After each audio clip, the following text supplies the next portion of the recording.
My name is Tim. And I'm Jan. Together we establish world-class pre-sales in the German-speaking region and turn you into a sales engineering rockstar. We help you unleash and continuously develop your pre-sales skills for more fun in the role, higher win rates, and of course, delighted customers. And today I am also the delighted one because we have for a long time again a guest on the show. And she's the co-founder and CMO of demoboost. And maybe you've seen the noise already on LinkedIn. And here she is, Anna Decroix. Welcome to the show.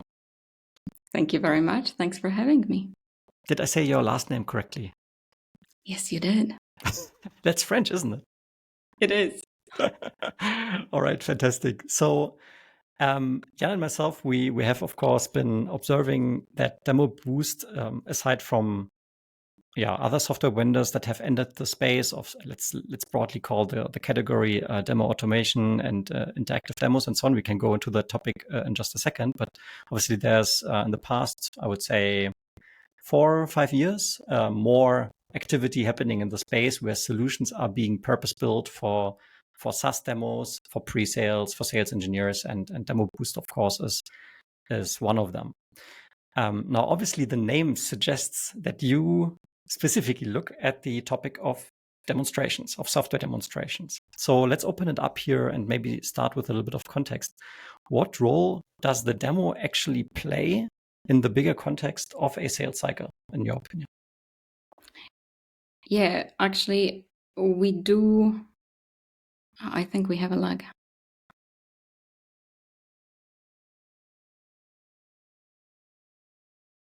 I can hear you, so you can continue talking. I can cut it out. Okay, cool. So at demoboost, we do want to boost demos, but in fact, we are really concerned by the entire sales process. And so we do believe that a demo is just an asset, but a super powerful one that can really be used throughout the entire sales process. And I think we wrote that in the insight that buyers' desire to see a product doesn't really change from the very beginning of their buying journey to the very advanced stage. And what does change is their ability to digest and absorb the message, the information that we give them. And so with that in mind, we believe that a demo plays a different role at different stages of the sales process. But this is the asset that actually communicates the message in a super convincing way throughout this entire cycle. And so for us, a demo is just a canvas on which the product story is painted. And from that point of view, we believe that this demo creation is just the beginning. From our point of view, it's the demo delivery and distribution that makes the whole difference. And that's why, while we are providing a tool that builds the demo, what we really aspire to do is really ignite the conversation about how this demo should be served to the buyers throughout this entire sales process, but throughout their entire buying journey. Okay, so do I understand correctly that you say throughout the buying journey, different types of demos require different types of messaging because the demo plays a role actually across the whole sales cycle? And demoboost here is basically building a way or building, in the end, it's a tool, I suppose, a tool that accelerates accommodating different demo needs across the buying cycle for more efficiency. So I don't spend 10 hours sitting in the basement, putting in fantastic demo data and building everything there, but there's more of an efficiency gain there. So I have more time with the customer. Is that one of the things that you're considering? Definitely. I think that there are two elements to that, right? Because on one hand, from a business point of view, yeah, definitely. You are saving time on building demos. That's for sure. But I think that the bigger benefit of all that is actually the buyer experience. So we believe that the buyer gets what they want when they want it, and it's our job to really understand those different needs and serve the information that that they are willing to or they want to get in an easy to digest way at this stage of their understanding of what we are doing. So I think, at the beginning, you're talking to somebody who doesn't really understand every detail of your product, of your category, maybe. So you're using different message, and that doesn't overwhelm the buyer, but it influences them in a very very subtle way. And I think that that is the biggest benefit of using interactive demo. Yeah, makes sense. So Jan wants to say something, so obviously I'm going to let him. I'm you are so kind to me. So I'm curious. I worked in the past with a lot of people, and they said, because you just talked about buyer experience and the journey and so on. So these people said, demo early, demo often.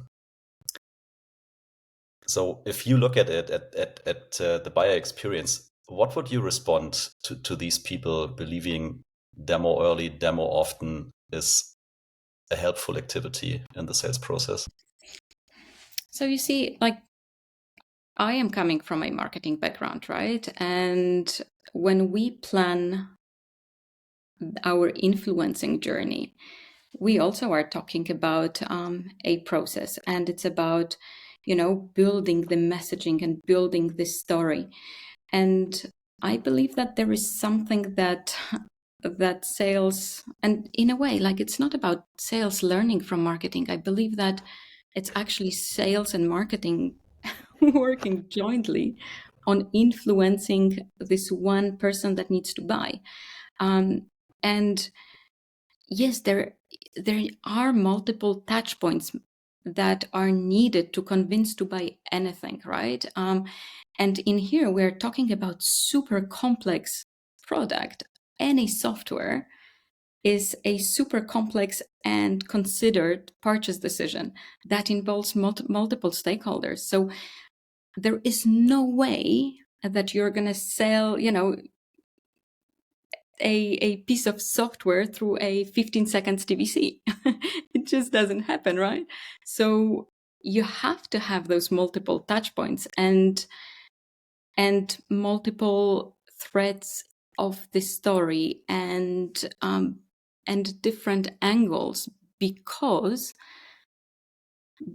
the purchase decision is just so difficult. So you really need a lot of convincing, and convincing doesn't happen with one argument. You have to have your different plots of the story that you're building, so that somebody at the end of the day says, and when I say somebody, it's a multiple persons buying committee. So once again, it becomes a really complex level of messaging that you need to equip your buyer with so that they are confident buying. So yes, I do believe that there are multiple demos that are needed to convince a buyer. It actually, Jan, your question, but Anna, also your response really reminded me of a conversation we had here on the show a couple of weeks back on what we called there the trust stakeholder grid, where we basically would have on the left-hand side the status of I'm not convinced, and on the right-hand side you would have the status I'm fully convinced, and each row is basically a different stakeholder within the decision-making consortium, so to say. So you have the CTO, the CIO, the CEO, and then maybe the user buyer, and so on. And basically, everyone requires a different input to move from left to the right. And of course, the demonstration plays a crucial role in carrying different people from I don't trust you, I don't want to buy from you, over to the right-hand side to I trust you, and I'm interested in actually purchasing what you're offering. So I think that really, sorry, it's not a question. I'm just thinking out loud because it really maps nicely. I'm absolutely signing up to that. It's and we ourselves have been talking about that lately. It is really about mapping out all those stakeholders and all those messages and all those journeys. That becomes a really complex matrix. But you really need to do the job in order to convince your buyer. Yeah. And that's why I think like I will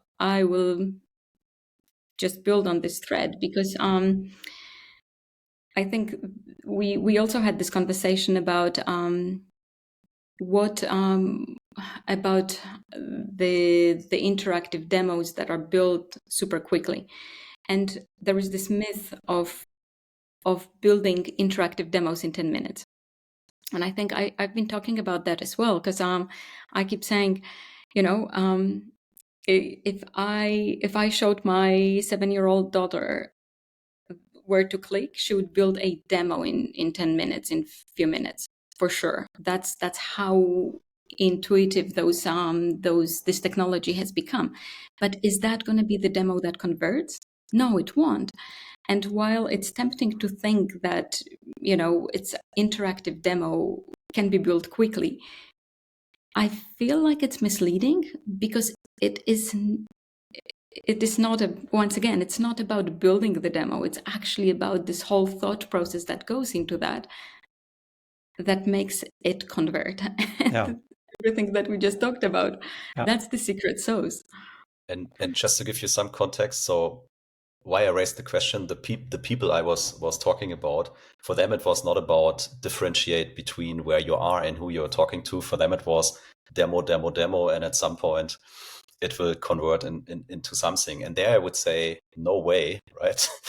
you need to start at this the has beginning. been becoming a bit crazy. But how you I've heard phrase from it, how you look at it, this is organizations that have the number of demos defined as a KPI for pre-sales performance output, which in my view is nonsense. Yeah.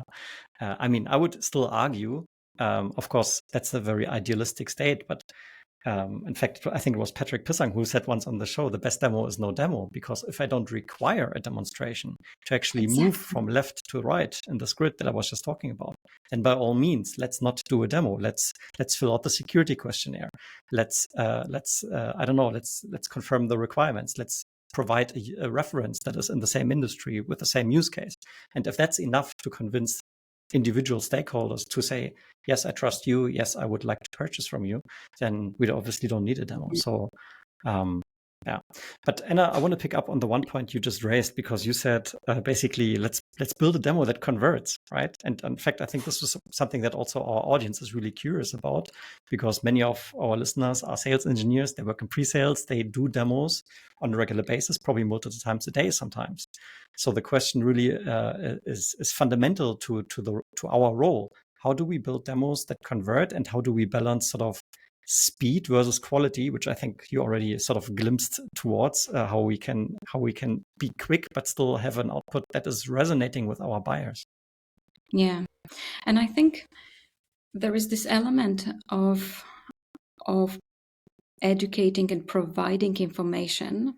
I think something that is really prominent in our thinking is that the buyers, when they are doing their research, and there are all the stats saying that 3/4 of the purchase decision is happening before the buyer meet the salesperson, but this is the time when the buyer is a way more influenceable, because they are doing their research, they are digesting the research, their findings on their own, and they are saying, okay, now I trust this source versus I don't trust that. And once they do this research and they get into the meeting with a vendor, they are way less influenceable because they have formed their view of the world and they are coming in with a checklist, right? They are going Yes. in and Yes. many of them are so well educated. You're going in and they are asking very precise questions about, do you do this? How do you do that? And what you could do is start building custom demos to show them, oh, this is how we do that. But the question is that the best way of trying to influence? And we believe that really focusing a lot on this early education is an important element. And the great news in here is that at this stage, you don't need custom demos, right? Because nobody expects them. They are doing their research. So this is exactly where your demo galleries on the websites come in. And of course, they need to be structured and they need to be thought through. So this is where you're structuring your content based on industries, on use cases, on personas, and really tailor the messaging on the benefits to this specific topic that somebody is looking for. But you're presenting your point of view, and I feel like this is a massive missed opportunity on behalf of many vendors, because they are getting everybody who is willing to interest to listen into the sales pipeline, and then they are educating them with custom demos one-on-one. So I think the first thing that we advocate is really educating and influencing very early on. And there are two benefits to it. First of all, you influence and you present your point of view and you participate in shaping this view of the world. The second thing is this disqualification element, right? So the ones that are only curious, they will go out and say, I'm not particularly, okay, that's not for me. I'm not even opting in to meet your sales team. Great. The ones that are coming in, they are leaving already trail of data. And that is this qualification information. And you're coming in and they obviously then building and serving next pieces of your rich story that we talked about already is already based on previously gathered information. And every interaction, if you're using interactive demo throughout your sales cycle, and if at every touch point there is an interactive demo, you're only gathering more and more information. Yeah. And from there, you have more to share, to influence. And so when it comes to a demo that converts, obviously it does have to be relevant, but relevant doesn't mean custom, right? Yeah. It does have to convey how you're going to solve what are the benefits, how you're going to be solving the problems, and so on and so on. And I think that in itself becomes, I think, this enterprise of demoing is not it's not one-off. It is a process. And it also gives you an opportunity to be influencing and kind of course correcting more frequently. Because if you wait with the demo till very late in the process, it's, you're building it up, this spans, and then you're showing and it's either good or bad. If you break it down to smaller pieces, this influencing, you spread the risk, right? You see that resonates. Oh, awesome. We dive deeper. Oh, this doesn't. Okay, let's backpedal. That's fine. And that in itself is an art. And I think this is going this extra mile. This is exactly what our buyers want. This is the perfect experience for them, because they always get to see something new and some more information. And that's where we're also building this curiosity, right? Because they get another snack bite piece of information. They're like, wow, tell me more and tell me more. And they keep coming back asking for more. And that's how you convert them. So what I really like about how you framed your response here is that, I mean, obviously there is on a tactical level, and this is oftentimes Jan and myself on this podcast, we talk about like demo tactics, right? You're in the meeting, like I'm doing my tell, show, tell, I'm doing my limbic opening and so on. But you approached the question from a sort of how to strategically utilize demos to actually educate buyers. And what you described, I mean, you used the term demo gallery, right? And if you go on like a typical SaaS software website. In fact, Jan and myself, we have done this exercise a couple of months ago where we just went on and we tried to find, okay, is there like a book or demo button or what? How do you actually engage with this company if you would like to see software? And the reality is that, I mean, I don't have any statistics on it, right? But I would guess if I open up like random SaaS websites, like 9 out of 10 have this book or demo button. With one exception, and I need to make this an example because I really am still quite fond of this company. Seismic has recently, and I encourage everyone to have a look at that. They have actually publicly put up what you just described, basically a demo gallery where you can click on a video and you basically get like a 60-second breakdown of one particular use case. And it's just right. It's really nicely produced video. Where you can just understand how the software works and what the use case is and what pain point it solves. So I think this is like a first step in the direction that you are talking about, whereas I also heard you're talking about, okay, when we present our customers with, and I want to actually go in that topic, right? What's the difference between interactive demo and demo automation? I think it's worth exploring it. But the way I understood you is that you, with an interactive demo, to utilize that term, you can already also start gathering much more meaningful data around the behavior within the environment, so to say, which then, of course, you can leverage afterwards when you actually start engaging with the sales or pre-sales resource to work on an opportunity. And maybe that's a good transition here to talk about the difference. I mean, I think from a category point of view, the word demo automation has been quite dominant, at least in my personal perception. When I go on LinkedIn and so on, demo automation is often used.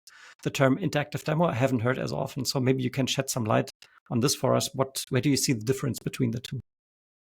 Yeah, so I perceive demo automation as a vehicle, as a process. It's a way of recording and distributing, recording, storing, and distributing the demos. But interactive and demo automation can be fueled by different assets, and it could be either let's say an interactive demo, a video demo, or whatever other way of presenting your tool to clients. So we at demoboost, we definitely see ourselves as sitting within the demo automation, because we do automate the process of creating, storing, and distributing the demos. And what we use to fuel this process is an interactive demo. And interactive demo, in our definition, is and that's not only our definition, it's actually a definition of Gartner, who released a market guide earlier in the year.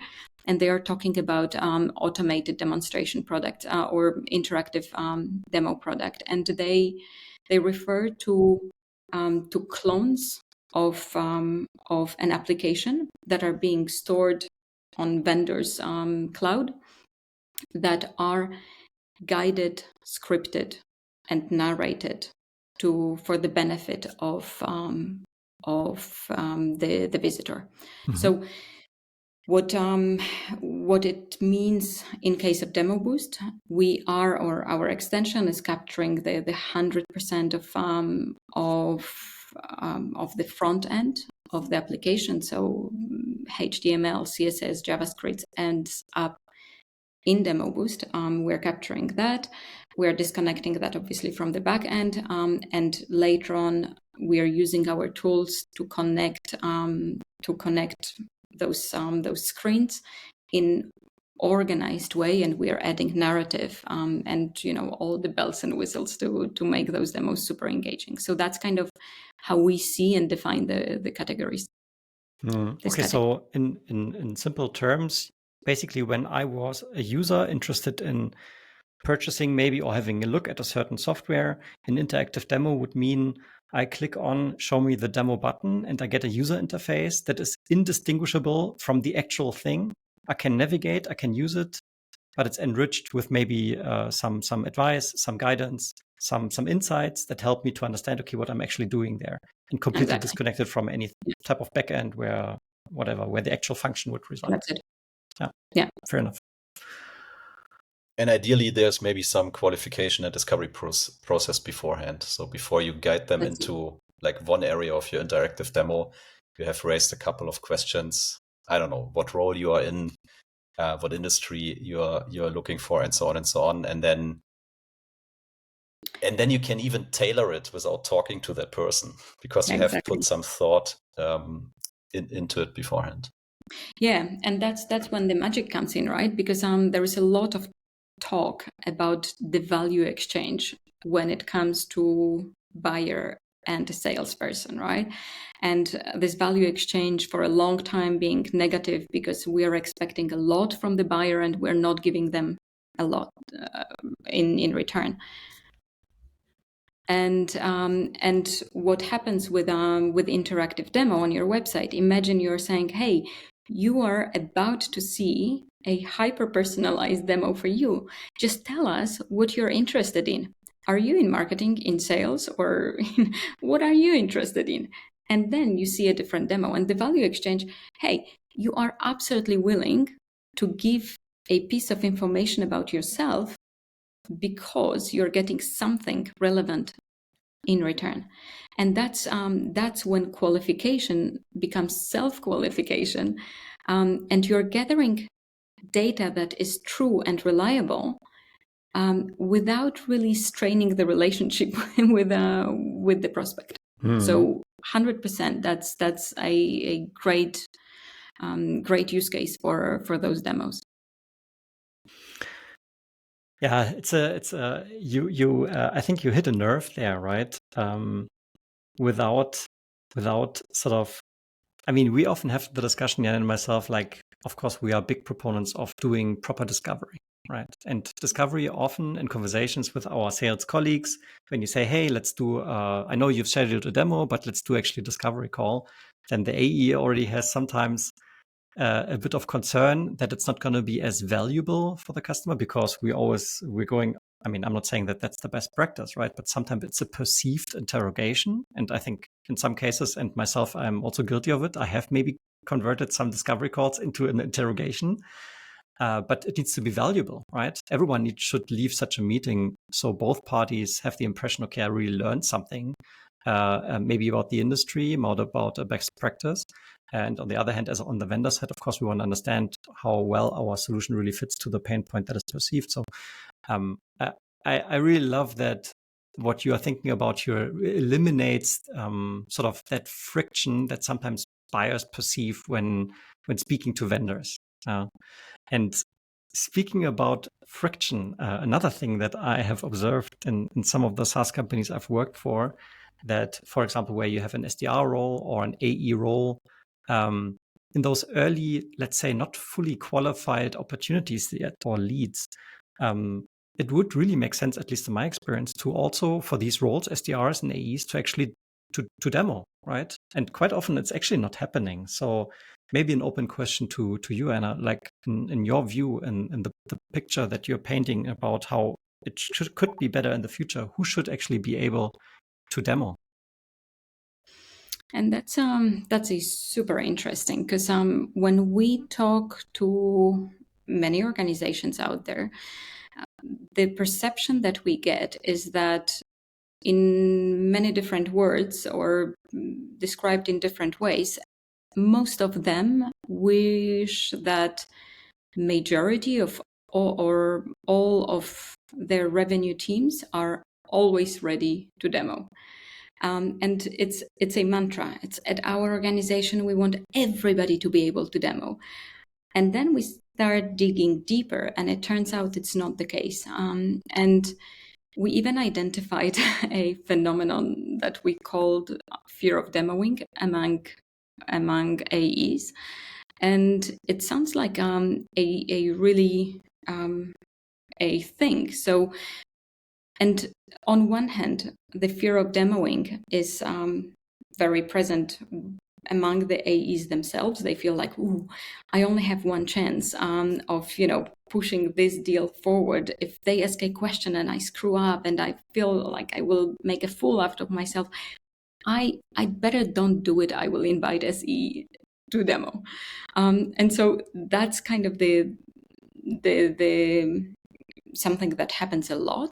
On the other hand, we are actually, while there is this mantra of everybody needs to demo, in industries like cybersecurity, we are actually observing that AEs are almost not allowed to demo because there is this perception, hey, their technical knowledge is simply not there. If the buyer asks a question they don't know how to answer, let's get SEs to do that. And so that leads to this massive pressure on SE and pre-sales organizations. And I think that's nothing new, right? Like this, in the meantime, is true truth. Pre-sales organizations are really stretched.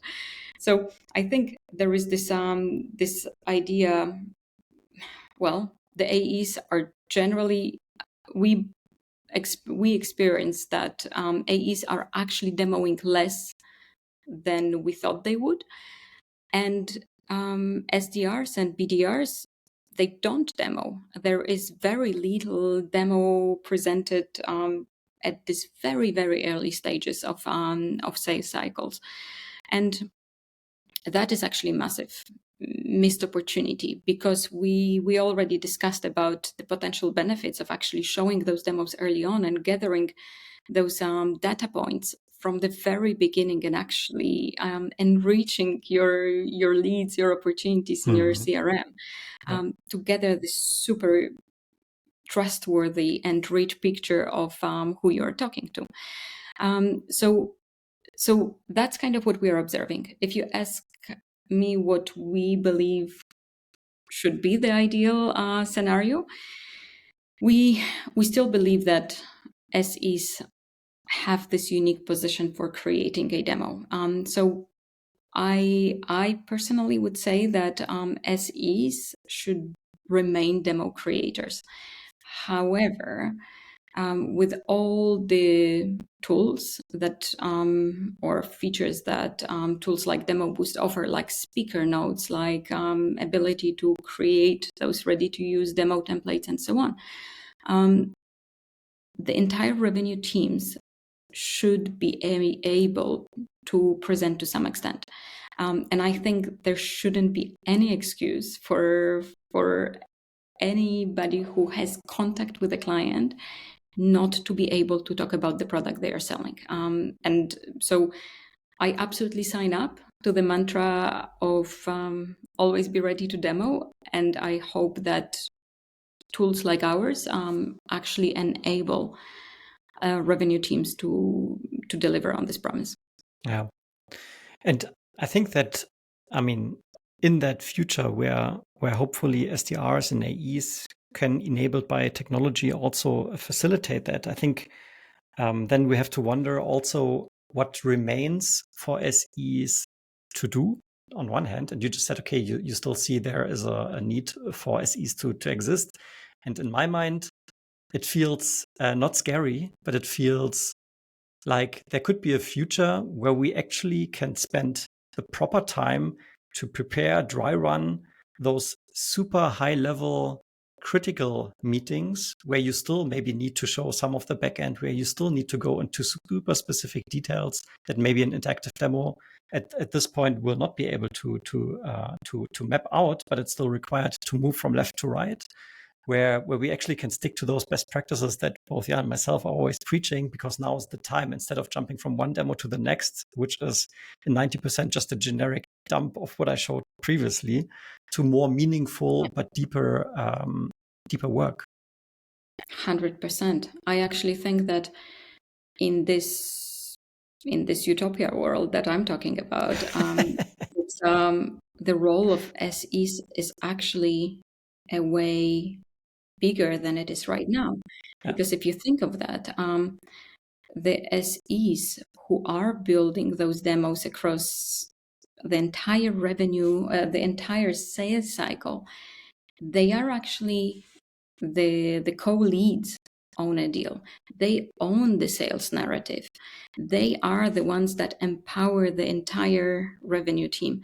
So if you ask me, I personally think that automation is not replacing anything. I think it's empowering and scaling SEs to do more and to focus on those winnable deals. Right now, probably 90% of the work they are doing is not leading to conversions.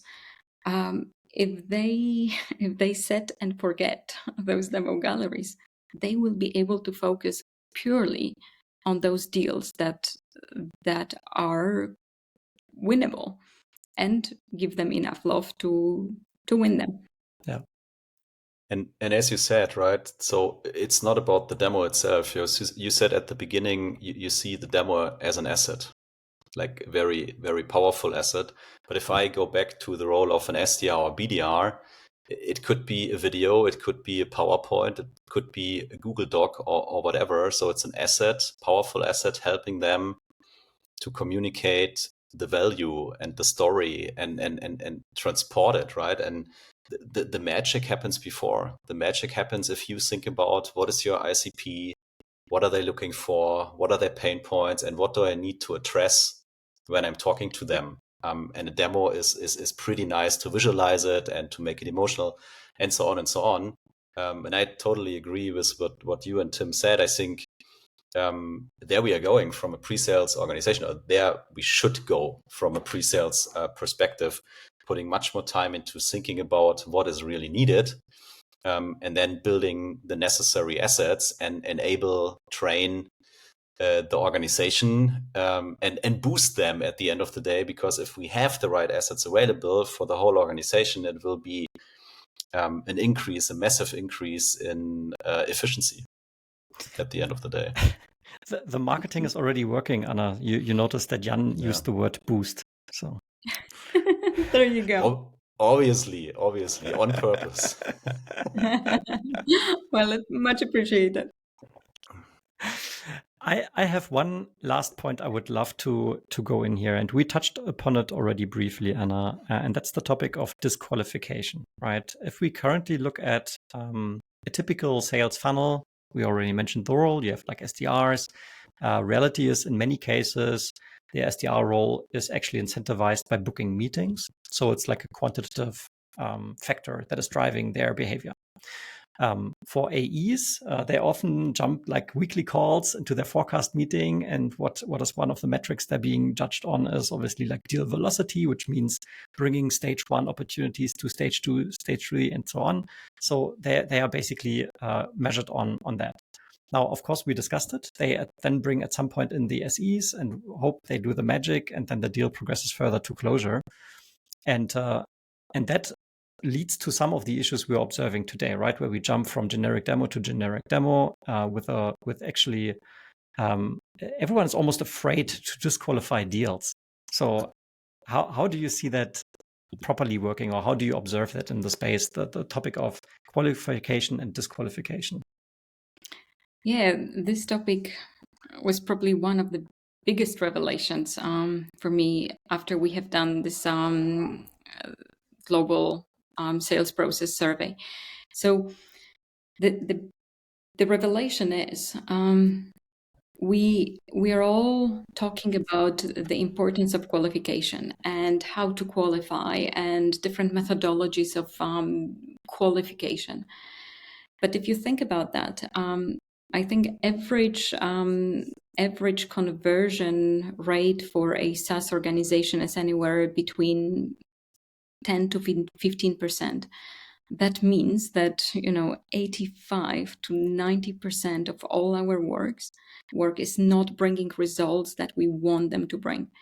And if you think of that, this is just crazy. I mean, if you were to hire somebody and who is going to tell you, I will spend 90% of my work doing useless stuff, you wouldn't hire them. It's But this is dismal. what we do It's dismal. as organizations. Yeah. It's crazy, right? And so why is that? And I believe that it is not, I mean, qualification is super important. But how about focusing on disqualifying? And technically, this is so much easier, right? It is so much easier to know who shouldn't be in. But what happens is the process that you just described, right? We are incentivizing BDRs to be booking meetings. And as you said, if you incentivize them to book 20, they will book 20. If they have to deliver 30, they will do exactly that. Will they be good? Well, that's not their objective. And as you said, as AEs are pushing that farther and farther, and this idea is like somebody will do the magic, and at the end of the day, like SEs will save the world. There's massive pressure on these guys, right? No pressure, Jan. No pressure. That's No. But you know, no matter how many custom demos you have, if somebody doesn't want to buy, they will not buy, right? So we believe that at the end of the day, none of those 90% of your pipeline leads or opportunities have time to spend to waste your time, or they are also busy people. It's just that they want to know something, they want to learn. But because they haven't been able to educate themselves, I mean, we all have the natural tendency to be self-educating. So if they found the information they are after, and if it was enough for them to say, that's it, I'm only curious, I don't need any more interactions, they wouldn't even opt in to the sales process. But because they haven't found that, or because the SDR, BDRs haven't disqualified them, they are wasting everybody's time, including their own. So what we believe is this notion of disqualification is a single lever that will actually clean up or improve your pipeline quality. And I think it's scary, right? Because for all of us, imagine that from one day to another, you magically changed your BDR's incentive system and they start disqualifying to the level they should. And so indeed, your pipeline, 50% of your pipeline dries out. None of us would feel comfortable about that. But within your natural sales cycle, your conversion rate is going to double, triple, right? Because you're only going to be getting those leads that you might convert, and then you are going to focus on those.